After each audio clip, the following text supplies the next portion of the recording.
Auto? Time casts a spell on you. You know how you can sound like Stevie Nicks?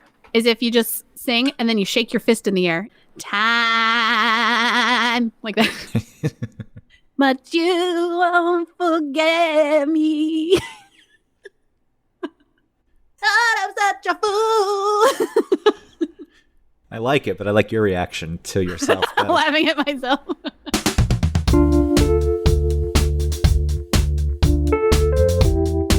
Welcome to One Topic, where we try and stick to one topic. My name is Autumn Fisher. My name is Greg Russ.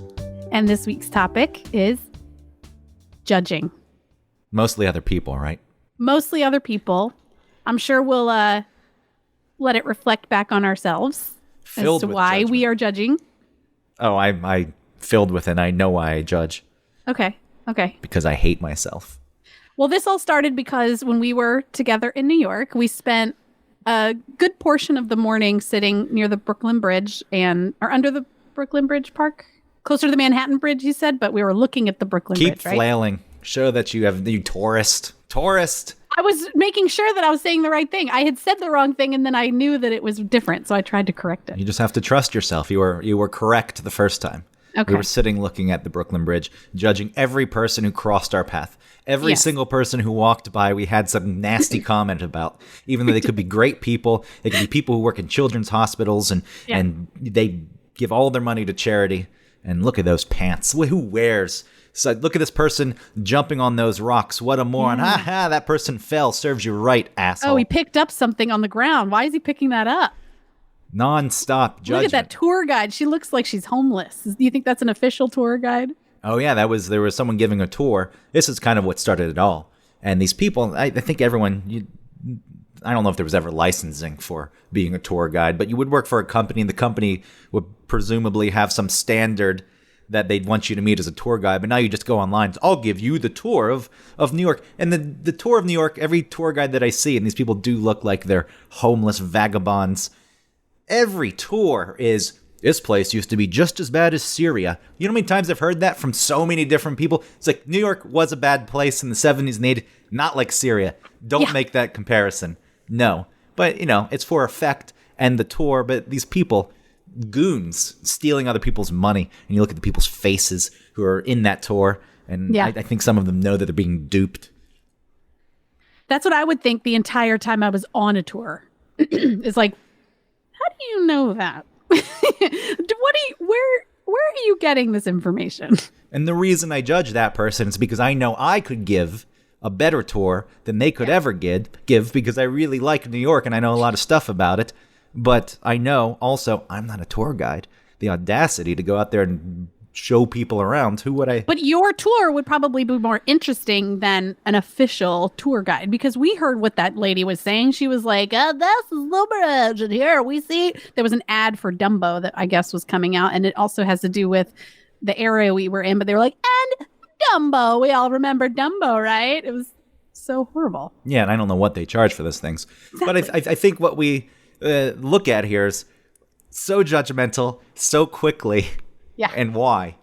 I think that rant gives you a reason as to why I was judgmental of that person. We saw a lady having like a little photo shoot with her husband or boyfriend, like picture after picture of her trying to look sexy, trying to look cute. She was like climbing on some rocks to get a better, background for herself. Yeah, judged her too. You know why I judged her? Because she's a symbol of today's self-absorbed world that I can't deal with. Everyone's a model. Everyone's a star. I'm going to pose for these photos. I'm going to put them on Instagram. I'm going to get all of the likes, and I live my life just to get those things. Look at the anger that's coming out, Autumn. Look. Yeah. The judgment that lives inside of me. I don't know what to do with it. Again, where does it come from? What do I care? What do I care if she wants to do that? What do I care if this vagabond wants to make some money and rip people off? Is it that instead of sitting quietly together and being purely in the moment, we had to sort of pick apart everything around us so that we didn't have to feel the intimacy of being friends together in a place? I don't think so. Did you feel that? Is that I didn't feel that, but I'm just wondering if that's why. I feel very comfortable with you. I did too, and I thought it was really fun being so shitty with you. Yeah, I think that's where that came from, too, is because this is actually me. I'm showing you this part of me that Right. that usually drives people away. I'm like, oh, God, I'm not hanging out with Greg again. I can keep it to myself. Quite often it is limited to my head. So there was an opportunity. It's somewhat of it's not a show, but it's a chance to have a partner in it. Yeah. Because, I quietly judge by myself all the time. And it's nice to have somebody there with you that you can do that with. And that's, Travis and I do it too. Like we see, we'll see someone when we're driving around and we'll both look at each other and want to say very similar things about the person we just saw. And like you said, they could be someone who works at a children's hospital who's like, curing cancer or something, but we don't care. Person. They were wearing those weird shorts. Yeah, it's such a great person. And then immediately, I cannot stand you. Get out of my space. Go away. Why do you exist? But the difference is that we wouldn't hold that against anybody, right? Anything, for example, let's say that we zero in on someone and we're ripping them apart. And then for some reason, they come and befriend us. We wouldn't hold what we said initially against them. No, it's fleeting. Those kind of judgments are fleeting. If you get to know someone, or even if I don't know someone, but you speak to them and they present themselves transparently and vulnerably, yes, and they offer up awful things about who they really are, I won't judge them for that. That goes out the window. Then the judgment is out the window because I appreciate the fact that they're presenting this information. It's like, wow, thank you for doing that. Yes. I have a mom at the school where we drop off our kids in the morning, and she's always like a little disheveled, and she's getting her kids out of the car, and it's very superficial, when you're dropping off, you're like, good morning, but with her, it's always like, you can't ever get them out of the house until whatever. And, we haven't really had a conversation. This is our first interaction. Like, hi, you make eye contact. We're both getting our kids out of the car. And she's like unloading on you about like, these fucking kids, like I can't get, I tell them to put their shoes on 20 times. And then she like makes the gunshot to her head thing. And we're like, I love her for that. I'm like, I love this mom because it's not like, I'm pretending like I have it all together. Good morning. Like we're at church or something. It's like, fucking these kids, right? And you're like, yeah, fuck those kids. So I love that mom. The big thing is people posturing, pretending, putting on an act. And everyone's done it. We all do it. Yes. The levels that we do it. But I don't know if people that I see have any clue who they even are. And again, what do I care? Why does it bother me so much? I think because it does reflect some struggle that I've had with myself of trying to, reconcile who I am. And I feel like I am pretty open and honest and have a good grasp on that. But it took a while, and I feel like there was a lot of collateral damage. And I watch all these other people, and it's like, you're not even going through it. You don't even care. Yeah. But obviously, I'm still not completely comfortable enough with myself to let that slide. There's still the part of me that is annoyed by it because I think there's a fear within me that I'll slip back. I'll slip back into something that probably never even existed. I don't think I was ever fake, for lack of a better term. I kind of presented myself for who I am always, right? I think so. So I don't know what the fear is. It's probably unfounded. But do you mean maybe it has to do with how you've behaved in relationships? Yeah, it could. For a while in relationships, I wasn't. It wasn't that I wasn't aware of my behaviors. I just brushed them off. I said, whatever, I'm young. This doesn't matter. The reason it's not working out is because I don't want it to work out. And then you get to the point where something, you want it to work out, and it's still not working out. You're like, okay. And then you put in the work, and you try to figure out what's going on with yourself, and you have to be open and honest about that. And that can be difficult at times. And then I see that there's other people. It's putting on a show for the world constantly. See, I'm not as bothered. Yeah, go ahead. I was going to say, it's not even putting on a show for the world. I think it's putting on a show for themselves. It's just constant self-absorbment. If you're putting on a show for another person, at least you're thinking about the other person. Like, yeah, maybe this is entertaining to them. But don't you think part of that is protecting themselves by not being so transparent and therefore vulnerable? Maybe. Are they aware of that? If they're aware that's what they're doing, that's the first step. And then you can, again, going back to being open, and then I'll give them a pass. Like, okay, at least you have the self-awareness. See, because I don't like those interactions with people where it's there's superficial nicety. I mean, of course, niceties is fine, and waving hello to someone is different, but just being like, I really respond to people who aren't putting on any sort of airs. Not airs as in like trying to be fancier, but just I just not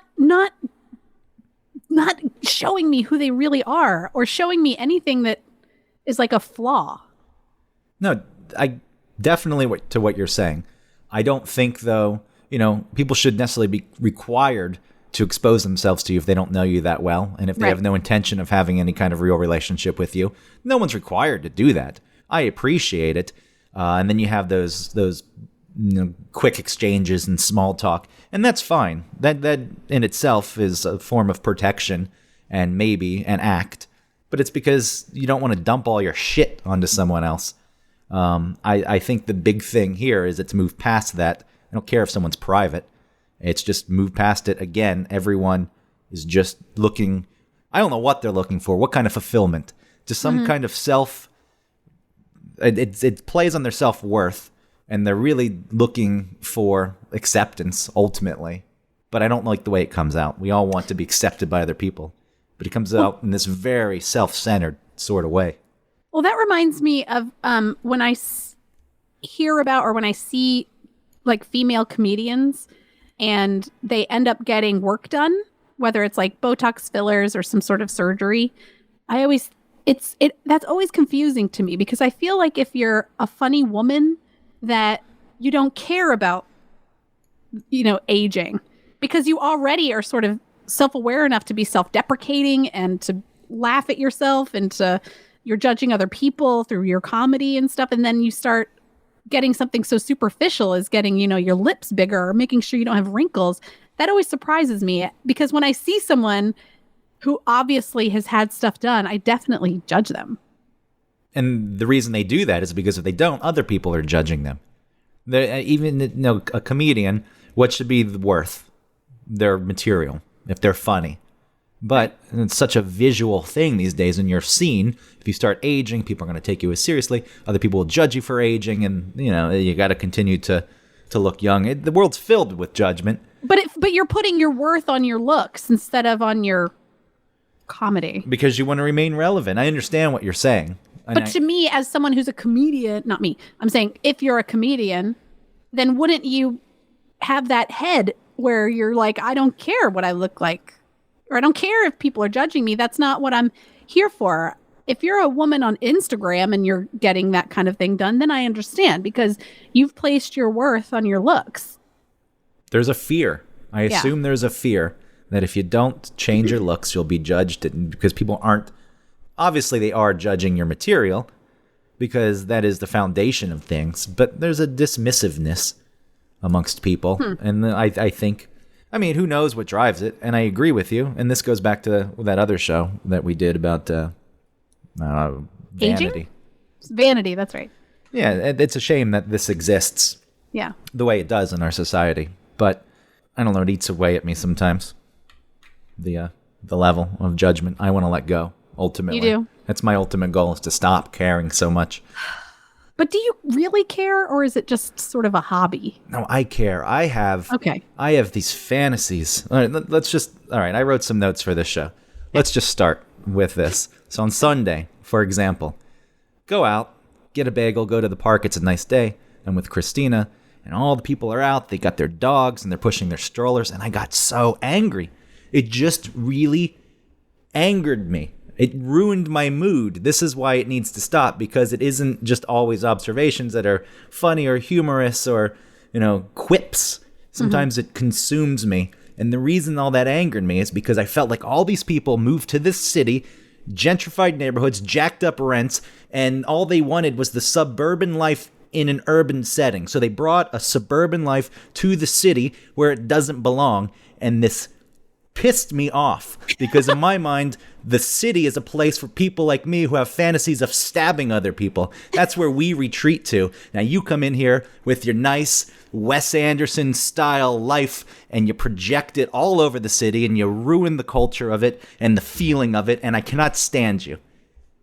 do you feel like if you saw yourself that you would be lumped into that group that you're judging? Well, that's some basic psychology there, right? What's going on? Is there some kind of self-projection? Like if you saw the same version of you, like if you saw a man and a woman walking around with a bagel and a coffee, you're like, you pieces of shit. But that's you. You're the same person. Exactly. I can't deny that part of that doesn't exist. Okay. There is that feeling. But then I feel as if I moved here for certain reasons that no longer exist, and that's something I have to come to terms with. I can't control that. I am part of it to an extent, but there's the other part of it that it's tough. It is because there is, again, some self-hatred going on there. That's I don't have the dog. I think having a dog in the city, unless it's a very small dog, is an inhumane thing to do. People, you've seen the apartments here. Even if you have money, you don't get a huge apartment, and people get these big dogs, and they just have to sit around all day. And what is it? It's a status thing. It's, again, just people thinking about themselves and what they want, and not this other living creature that maybe doesn't want to be shoved in a 300 square foot apartment. And okay, you have the money for the dog walker, so, it does get to go out every day. Right. And just to me, it's not... But then it has to walk on pavement and pee on little squares of dirt. and go to the park and go to the dog run. It can run around. Maybe the life is okay. In the spring. Yeah, well, exactly. In the winter, that thing's going to be holed up. Yeah. It just is representative of a lifestyle. I'd like to live pretty modestly, and I don't need to go over the top with things, and I don't know all these status symbols. Again, I'm making it up. These people, I don't know these people. Yeah. Probably much better people than I am. No, I'm with you. I like to do that too, but it doesn't consume me at all. I don't really. The only thing I can relate to was I had my miscarriage. I think it was miscarriage. No. I don't know what it was. Maybe I wasn't engaged yet, and I was still pretty bitter that I had stayed with my previous boyfriend for so long and trusted that he would sort of fulfill his part of the deal, which was I'll wait to get married later because he wasn't ready, and that he would get married sooner because he, we would meet in the middle. And he didn't. And I was walking around the park. I was exercising, and I saw some people getting an engagement photo done. And I was like, oh, real original, getting your engagement picture done in the park. Look, he's carrying me. Oh, it's so cute. We have letters that have our names. Ugh. And I was really pissed at them. Yeah, because it was something you wanted. Right. Maybe not necessarily. Right, yeah. Maybe not necessarily as you saw it. Some kind of hack. Yeah, it was a hack thing. But you would like to. But they were engaged. And I wasn't. And that's what I was thinking about with the reaction I had the other day in the park. Is this really something I would like? And is that why I'm so bothered by it? And I think there are elements of it that I would like. People being happy, I guess, maybe is part of it. Well, I'm not saying that doesn't exist within me, but are you happy, Greg? It seems to be a struggle sometimes. I don't know. I'm figuring all of this out right now. Okay. With losing the job. I hope you're happy. Well, with losing the job and spending years doing this thing I didn't really like, but it wasn't bad. And I kept saying, shut up. It's not bad. Because objectively, my life is very good. Compared to the way a lot of people in this world live, it's a very nice life. Subjectively, which is okay too, as long as you don't get so wrapped up in it, this isn't really working for me. I think I had a very hard time coming to terms with that it's allowed to not be happy with the life I have, because I was constantly thinking, shut up, shut up. This is not bad. People have it really bad, and you don't have it bad at all. And so coming to terms with the part that I wasn't so, into what I was doing, I felt like I was just existing. Mm-hmm. And the strange thing is, that job goes away, and I'm fearful for money, but I'm feeling more creative. Things are coming more naturally, seemingly. Mm-hmm. I have a lot of ideas, and hopefully I can capitalize on that in some way. It doesn't even necessarily need to be monetarily. And I think that's where I'll go to the park and watch these people and then not care so much. Or not have fantasies of the people who come onto the train, or they're on the street and they're unaware that other people are in existence, and they're blasting music that nobody wants to hear. There's just this whole aura of rules don't apply to me. and I look at them and I have fantasies of shooting them in the knee. Not to mortally wound them. No. I think of it as a squad that's put together by the mayor's office, and they hire me as one of their Goon squad. Yeah, and we go around, and someone's doing that. You say, "Hey, stop!" They give you mouth. You shoot them in the knee. They give you mouth. You shoot them in the knee, and then at that point they're on the ground. You going to do this again? And they say, "No, no, no, no." And then you make them apologize to everyone, and you put a tracker on their ear. And you watch their movements, and if they do it again... Tag them like a bird. Yeah, and if they do it again, you come back and you shoot them in the other knee. Okay. Those thoughts probably should go away. I feel like I might have similar thoughts if I was interacting with as many people as you do in that city, right? I think that comes with... It's like you have roommates in your city. You know what I mean? A lot of other people aren't dealing with that many people trying to live, So I think that you're in a disadvantage already. It takes a toll. That's why people do snap so quickly. You accidentally bump into them, or you step on someone's foot accidentally. Right. And some people lose it. They lose their shit. You're like the 12th person to have bothered them that day. You weren't the first. But that is part of what comes with living here. Right. And it's a strange thing that, I think about often. You weigh the positives and negatives, and it's still, to me, worth it to live here. But I'm so tied to the place and the idea, and maybe not the reality of it. I don't know. I have this idea of what I want New York to be, and maybe it's not that anymore. Maybe it never was. But the way it exists now, if it's not working for me, like I said, these people in the park and what they've done, leave, right? I should probably go, but I don't want to. I want to wait them out. I'm waiting for the next recession. I'm waiting for them to all lose their digital media jobs, and they leave and they flee, and then I can still be here and say I won ultimately. That's not a great plan. I like that plan. It's a good plan. I guess it's a good plan if it works, but you can't just bank on you can't bank your happiness on a recession. Like, hopefully these people, everyone I hate will lose their money. What are you resting your laurels on? A recession?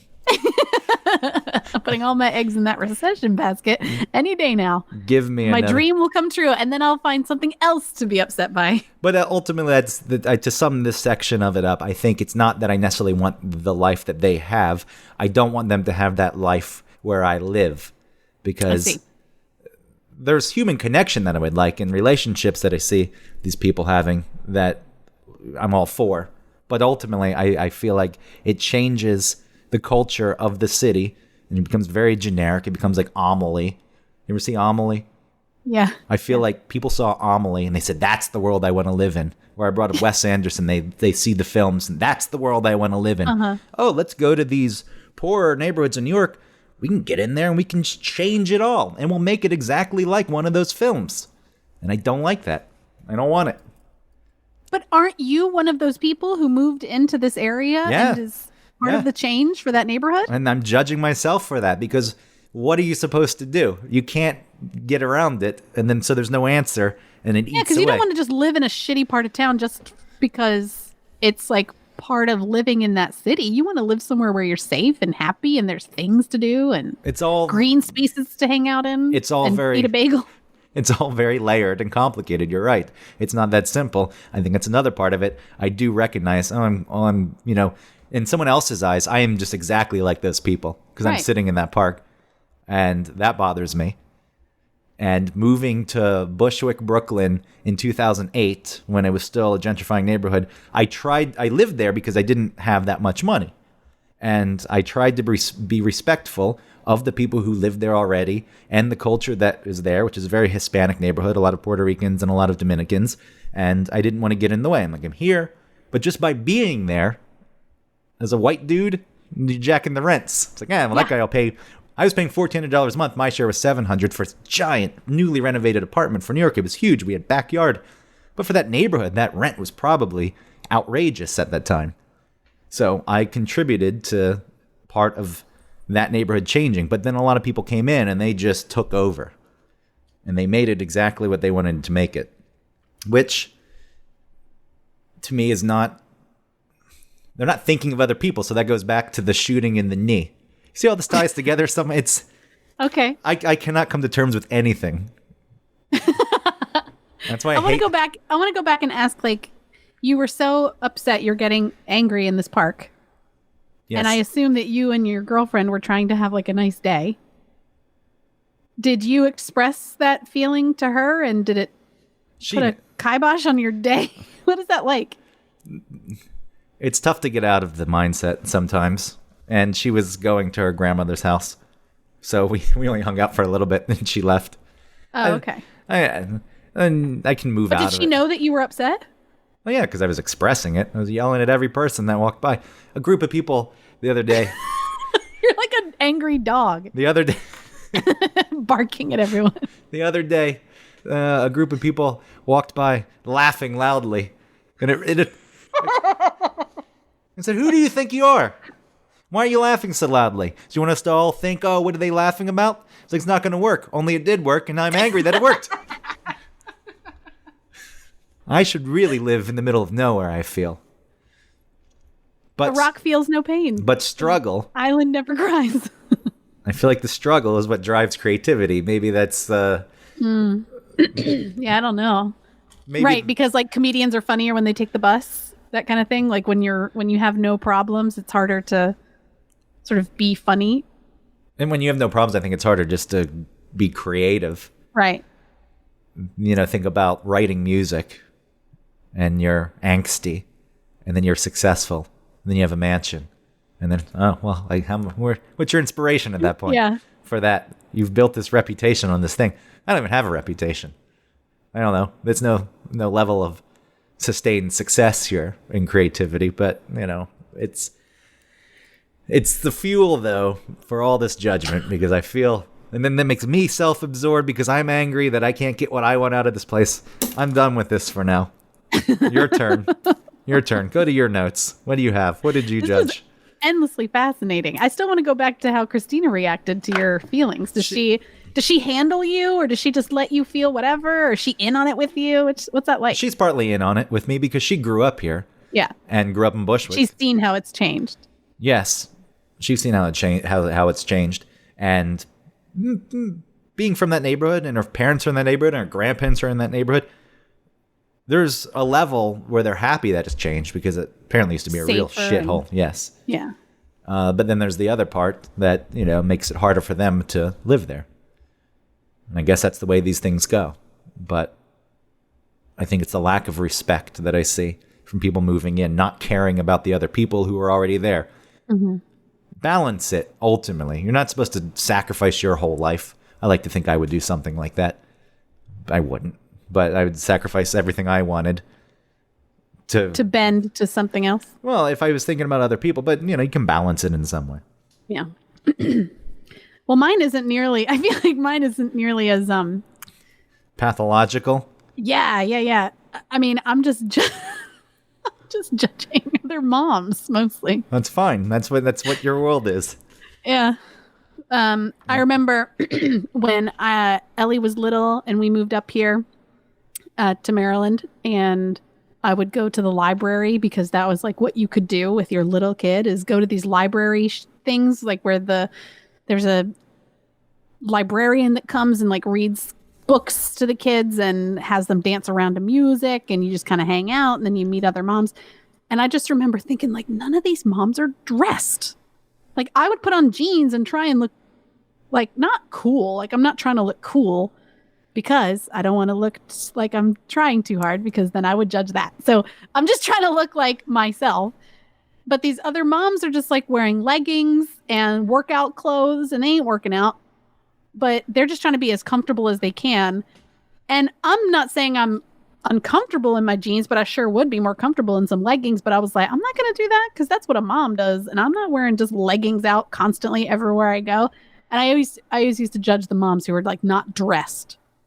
But now, as a mom of two, I'm like, fuck, man, I'm going to wear some leggings because I have to do a lot of bending and stretching and moving around. And I don't want to be as, I don't know, uncomfortable in some jeans. But I still do judge like what other moms sometimes wear. Like, is this the adult version of you that you had in mind? Is this what you wanted to look like?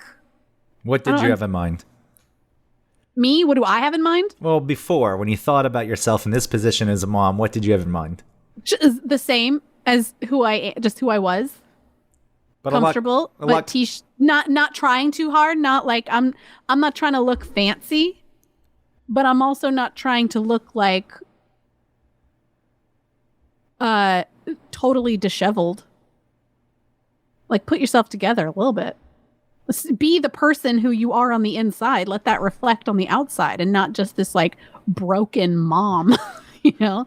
And it's the same. I think the same thing about like whenever I see like this doesn't have to just apply to like a lesbian, but like a real butch lesbian that like doesn't look cute anymore. But like, okay, like what's Sonny and Cher's son's name? Chaz Bono. Yes. Like, Chaz was a girl, transgendered into a man, and now just looks like this kind of fat guy. And I always think, like, is that the version of a man that you wanted to be? Was just like overweight dude wearing flip-flops and shorts that stop at the like your calf and like a golf shirt? This is what you wanted? If I was going to be a man, I'd want to be like a hunky dude. I think things become pretty difficult. I mean, that going through that whole process in itself has to be tiring. So you get there, and in your mind, maybe that's the finish line. All right, I made it. You know, you have to figure out how to tell people how you feel. You feel like a man, then you got to go through the actual hormone treatment, and I assume have breasts removed, and who knows the extent of the surgeries. And you get there, and it's maybe not as fulfilling as you thought it was, and you let yourself go. And I can't speak on Chaz's behalf. I don't know. That's true. That's something a little bit different. And that's what I said. I mean, it doesn't have to just be with someone like that. It could be like a mom, a lady.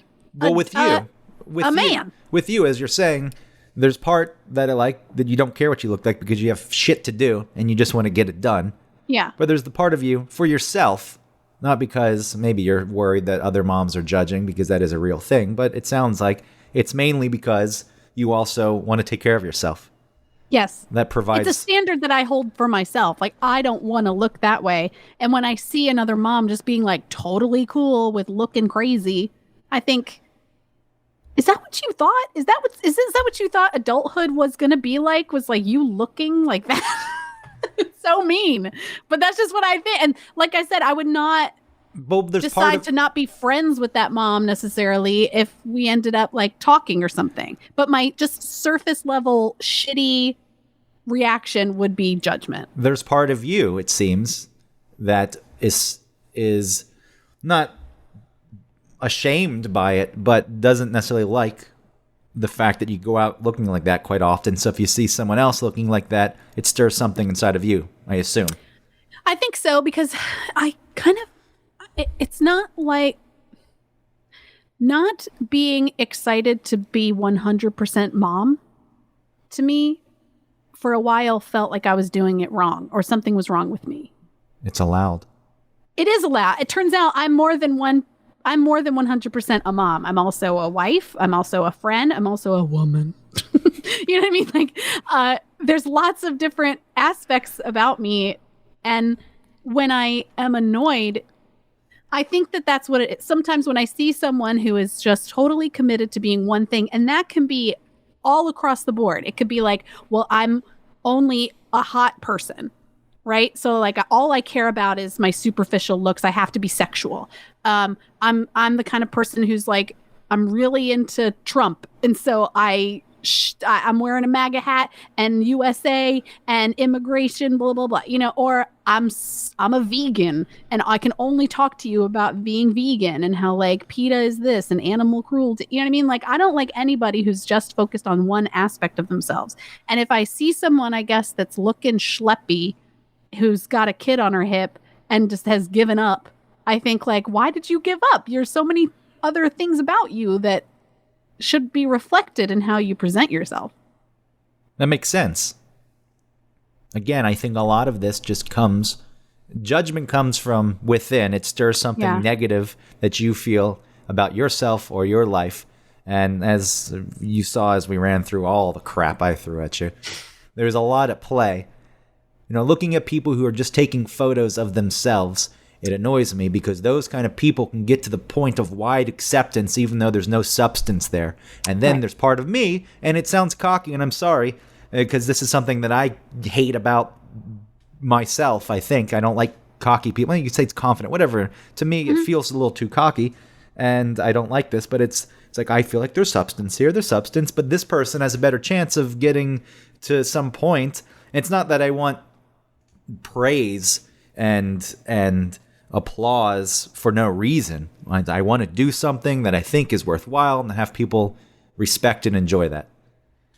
But because I can't come to terms with the fact that it's hard for me to put stuff out there because it says something about me, meaning, again, this cockiness, I don't want to be a person who comes off as if they're cocky. That's why when we first started this podcast, the description was, who the hell do they think they are? That's me trying to settle some of that anxiety. It's the reason that I didn't do the first episode with you for a while, is because I have a hard time reconciling that part of me. But then there's a part of me that wants the other side of it and wants to put stuff out there and have people enjoy it. And I can't get to that. And then I see a person who just does it so easily, and they're idiots while they're doing it, and it drives me insane. Right. And then if they have any success with that, you feel like it's not earned. Yes. So obviously it's all just stuff I don't like about myself, as I said.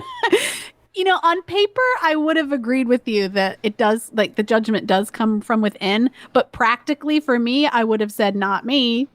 I'm just doing it, whatever. But you're right. It's definitely coming from my own ideas about myself. And then when I see someone acting in that way and not caring, I'm like, how could you not care? What's wrong with you? So that day we're sitting there by the bridge judging people. Yeah. And, it's a tough one because we were in it together. And part of it that day was fun. It didn't get, no, I didn't get angry it about ruin things. Our day. But I'm wondering what, about the people that we saw, or if it doesn't apply to that situation, a different situation outside of the moms and the dress, what it stirs in you and the things you want, and maybe the things you don't have, or you don't feel like you have, or whatever. I think it was it was almost like a little theater seating, right? It was, what is that called? It was like bleachers. Yeah. It was. There's some like Roman color, like not that, but the steps is like big steps, and then at the bottom of the steps were big rocks and then the water. Yes. And so a lot of people were sitting on these steps and just hanging out and talking. And then in front of everyone were people taking pictures of themselves or selfies or whatever with the bridge in the background. And people were just so free to take like real goofy looking pictures with the bridge and with the surrounding scenery. And I think that their sort of carefree nature of like, I'm going to take a picture, it seemed so lame. And I feel like I would feel silly doing that if there weren't a bunch of people we're all facing in the direction of where they were. I would feel like everyone's watching me do this because I'm making a little show of taking this picture so I can get a fun picture, but everyone's watching me do it. And I would feel like I would have to do some goofy thing so that I could project to everyone who might be looking like, I know this is dumb, so that they wouldn't judge me. That didn't come from me at all, did it? No, that's no. And I'm not trying to hijack that, but I think there's a part of me that I worry about, and then we'll get back to that because I don't want to make it completely about myself. I made you take that selfie with me, I felt like that was I felt like stupid doing it a little bit because I felt like you would think it was kind of stupid doing it. But that's what I was getting. I don't want that. I hope that doesn't exist. And people that I know and I'm close to, they get a pass. It's like, you want to take your selfie, take the selfie. Yeah. You told me though that, you're in a different city, and you don't want to look like a tourist. Yeah, so you try to, What episode was that? You just told me that in person. No, but we talked about it on an episode, right? Where it was like, I don't want to. Oh no, we didn't. That was just you and I talking. Yeah, which is kind of what this is, and then other people listen to it. But you told me that, and so obviously that's in your head. You don't want to come off as a tourist in the city. I don't. You wanted to figure out how to walk correctly and what speed, and in the bagel shop, how to get the bagel. And I never want to look like I don't know what I'm doing. I told you this story. I was in New York with my friend Anna. We went to see you at some point, and we were trying to find a bar to go to, and it was packed. It was like on Friday, and it was happy hour or something. So there was a ton of people, and this bar was super packed.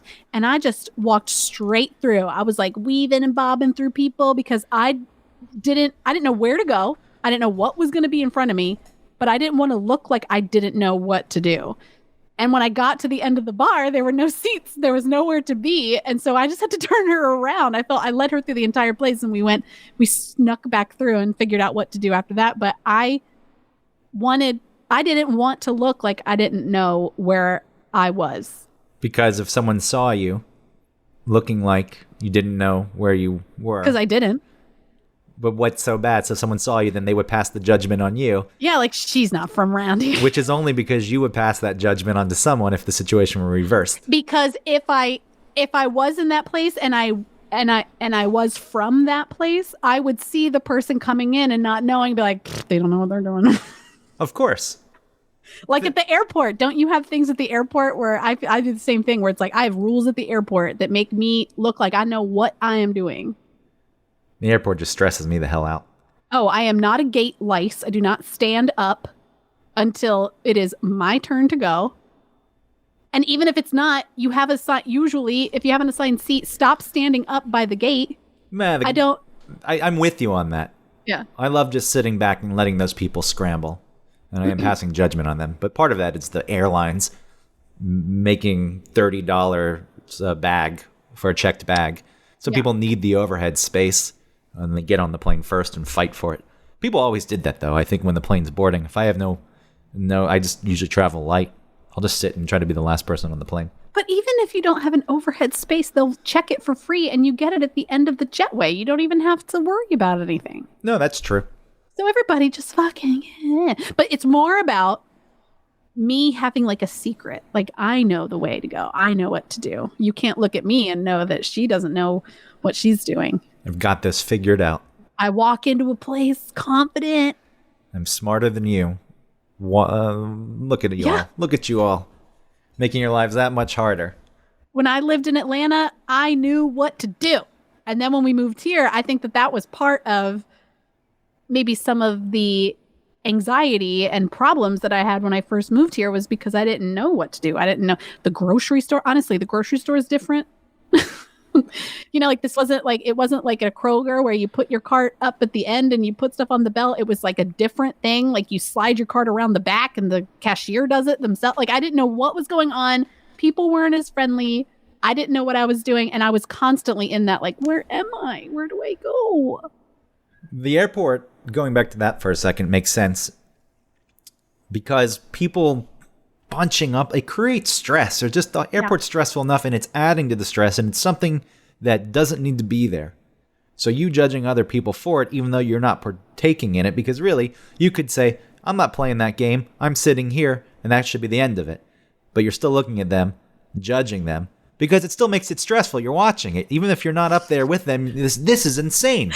Yeah, you're right. Everyone is trying to just stop. Let's end this madness. With the grocery store, any new situation, I think the fear there is you don't know what you're doing. You're getting in the way of someone else who does know what they're doing. And then they're judging you for that. Like, I can't come to terms with the fact that this person is thinking negative things about me right now because I don't know how to do this thing. Yeah. I feel like Japan would be a good place for me because I am concerned about how I'm affecting other people.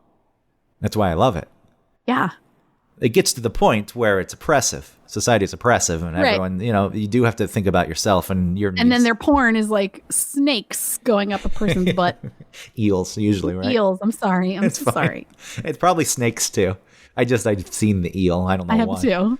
It's awful. And they're always crying. If you had an eel up your butt, I'd cry, too. But even when it's just regular consensual sex, it always sounds a little rapey. Well, your needs are important. Your needs... I'm trying to get off of this. Well, that's what it leads to. Too much awareness. Your needs are also important. They should be addressed. You gotta... I don't go to new restaurants for this reason. Ah. not necessarily restaurants. If you can sit down and you have time, but a lot of places here in New York, you go in, you put in your order, it's crowded. I won't go in if I don't know what I want or I'm familiar with the menu because other people are getting annoyed. Or I don't know if they're getting annoyed. In my mind, they're getting annoyed. And that only comes from the fact that if it were reversed and someone was in my way, I'd be angry. Right. Get out of here.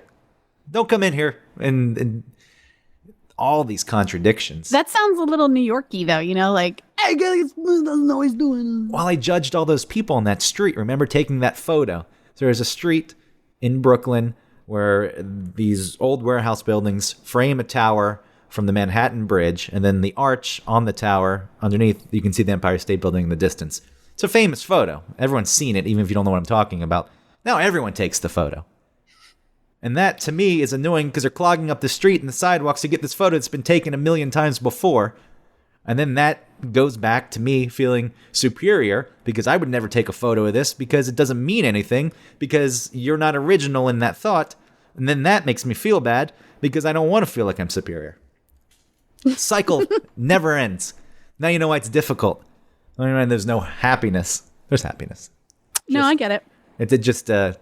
It's been hard to get to, is all. Are you happy now? I'm not that miserable. I'm happy. I like doing the show with you. Good. I'm happy when we do our show and then we disconnect and I go brood on the couch. I don't want people I don't want people to think that I'm completely miserable and I play that up on the other show, the misanthrope. No, I'm pretty empathetic, I think, and hopeful in my own ways. I'm just being, honest with this. I'm just putting that part of it out there, which I feel like this show is. But before, when you're wondering if we were judging because we were afraid of the intimacy, Jesus, the level of intimacy in doing this show. That's a little different, though. Sure, but sitting in silence, can be harder than going deep with someone. Don't you think? Yes, I believe that. Yeah. I was not thinking that when we were sitting there, and I really didn't even think it in the past, like thinking of it now. It was more like, could that have been why? I think we're just having fun. I think so too. I'm looking at my other notes here just to see if there's anything else that I wanted to cover that portrays me in even a more negative light. Oh, I went to, your friend Michelle was in town for the Hot Sauce Festival. Give her a plug. Yeah, hoffandpepper.com. If you use our code OneTopic15, then you'll get 15% off your order. So they were in town for the Hot Sauce Expo, and I went and visited them there to say hello. And this guy came up. So you walk around and you have samples of hot sauce. And a lot of people have bowls of hot sauce that you dip into, which is gross to me. Or the bottles are just there and you have to pour it on a little spoon, which is fine. But they had a good, think of McDonald's or Wendy's, the ketchup dispensers, the pump and the spout. Mm-hmm. They had those for the hot sauce. And I said, that's a very good idea. This makes it very easy. And then this guy comes up and he puts his beer on top of it. And I thought it was very disrespectful. And I wanted to yell at him. I said, you're disrespecting this whole setup. Your beer, you decided to get that. You don't get to put it anywhere you want. And then another guy was wearing a bicycle hat. And that really annoyed me. Because I saw him get off the train. He didn't ride a bicycle. You know those bicycle hats? They have a little bill on them. I'm like, what are you doing? Maybe you ride a bicycle, but you didn't ride a bicycle here. So why are you wearing that as fashion? So you're trying to tell the world that you're a cyclist? Who cares? Your identity's all wrapped up in that. You're a chump. I know. It's not really. Who's going to want to be my friend after this? You're going to cancel this show. No, I'm interested. I don't even know. I don't even know what these other joggers. I don't even remember why the joggers annoyed me. I'm not even going to try to. Look at you caring about your body. Yeah, I mean, that could be a very simple one. Look at you, I'm jogging. I pay for a gym membership every month that I never go to, with this idea that I'll go at some point, and the people who have the drive to take care of themselves. I feel like everyone in New York has a gym membership. Probably. A lot of people do. That's how the gyms make their money. I had a friend that lived in New York and didn't have a bathroom, like it didn't have a shower. And so she had a gym membership and she would go there in the mornings and shower. She said that she would go in there sometimes and splash water on her face so it looked like she was sweating so that she would go in. And again, that's just a fear of other people judging you, I guess, Yeah. right? Going in. What is Well, this? because I don't think that you're supposed to just be using their facility as a bathroom. Hey, if you're paying, screw them. You can I go know, do that. I'd be the same way. You have access. Like, yeah, I live down the street and I don't have a bathroom. You have access to whatever you want. Yeah. At that point, it's strange that she didn't have a shower. Most places legally, I think legal apartments have to have. She lived in the store. So she lived in the back of a store. Yeah, so that wasn't a legal dwelling. I don't think so. That's why But she lived there for years. just in the back of a store. It was cool. She had like a little loft. It like leaked rain sometimes. She had to take care of the roof and stuff. Yeah, the joys. Why are you living like that? I don't know. I want to be in New York. Yeah, she wanted to be in New York, but she's gone now. She's back in Wisconsin. Wow, she gave up. I know, you're the only person left. I've known a lot of people that moved to New York, and I didn't know that it was a thing where people move there and then they, quote, don't make it. I thought people just moved there and just lived there. I didn't realize it was so hard. They're probably smarter, ultimately. They show up and they say, this isn't worth it. But But it must feel like you might have sort of failed when you leave. Not that you did, but not you. I'm saying not that these people did, but it must feel like that. Like I didn't make it. Like it spit me out. And maybe they're okay with that. Maybe. Yeah. I think there was a time that I wouldn't have been okay with that. Now, going on 12 years in, if I left, I've survived, and I was here. I still want to stay. There's something about it. I feel like if I moved, it would be a regret. And until that goes away, I don't know if I can move. I always feel like living in New York, for me, one day it would be, fuck that place. I'm sick of it. You're ready to go. I'm ready to go. There's no question about that. I'm out of there. And I still really, really like living here, despite, everything I just complained about. Most of that stuff just comes from within. I want certain things that I see reflected, just to sum it up again, in other people, but then not to the extreme level that they're doing it. So it's just a mess. But ultimately what's happening is I'm coming to terms with all the crap. Like, just because I feel like I have something to say and I do something creative doesn't mean I'm an asshole or I'm cocky or I'm out of line for putting it out there. Those are the real things that I need to take care of, because those are the things I can control and from within. And then if I can become comfortable with that, I think a lot of this other stuff goes away. And it's actually gotten better. The reason Sunday, I think, was a big thing was, I'm unemployed, which ultimately I think could be a very good thing for me, because there's an opportunity here to find something that I enjoy much more. But there's a difficulty in finding work, and I look at all these other people who just seemingly, and again, I'm making this up, have jobs and living these lives. Like, how are you doing this? Yeah, and they have an apartment big enough for kids and a dog. Yeah, so there's those kind of things, and there's a comparison going on. Yeah. But ultimately, become okay with yourself, which I'm getting to. Then a lot of this will probably fade. I'll still dislike a lot of people, because that leaves the extreme behaviors, and I'll look at people and say, you're an idiot, but hopefully it won't consume me. I think that's the goal. Don't be consumed. We can still have our judging sessions when we hang out. Okay, good. They'll exist in a fun, healthy way. Because everyone judges. Anyone who says they don't. Yes. That's something that I've told my friends. Like, yeah, I judge, but it doesn't mean anything. It doesn't have to mean everything. It could just mean, like, you just judge. It's okay. I don't know why people are so afraid to admit that. Right. It says something about their character. What's that? It says something about their character. They're supposed to be above it. I'm not. Yeah. It's okay. I feel like it's just a natural response from your brain. Your brain categorizes things, and that has to do with races too. Like, everybody judges different races. It doesn't mean that it has to be as impactful, or it has to have any meaning. You could just say, like, whoops, I did that. But it doesn't have to change your beliefs or your approach towards different people. Just because you think that some other races something is weird, like you don't understand it. You can think about it and think that that's weird, but that doesn't mean that you hate them or that you don't want to befriend them or whatever. People need to be comfortable with their thoughts and stop feeling, like this. I'm comfortable with my thoughts. I think I guess I'm comfortable with my thoughts. The people who say they don't judge, though, the thing is you do judge, because even if you don't judge anything else, you've got a negative connotation attached to judgment, which means you would judge people who judge, so therefore you're judging. You're not escaping it. A snake eating its own tail. Yeah, you can't get away from it, so accept that. and just learn to live with it in a healthy manner. That's all I have to say. Okay, that's all I have to say. All right, take us out. Thanks, everybody, for listening. I hope you don't judge us too harshly on this episode about judging, which was really more about like our psychology. Which is what's behind judging, though. Okay. I think we stayed on topic.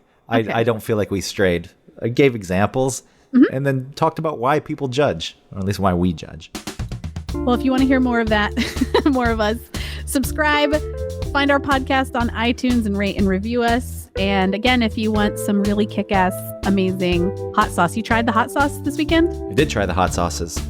Yeah, they're good, right? I liked them, yes. Yeah, a lot of hot sauces you don't realize, but are really flat in flavor. And they're just kind of warm and spicy. This is like delicious, but also spicy and awesome.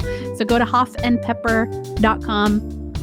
Use our code OneTopic15 and you'll get 15% off your purchase. Thank you very much for listening. We'll talk to you next week. Bye.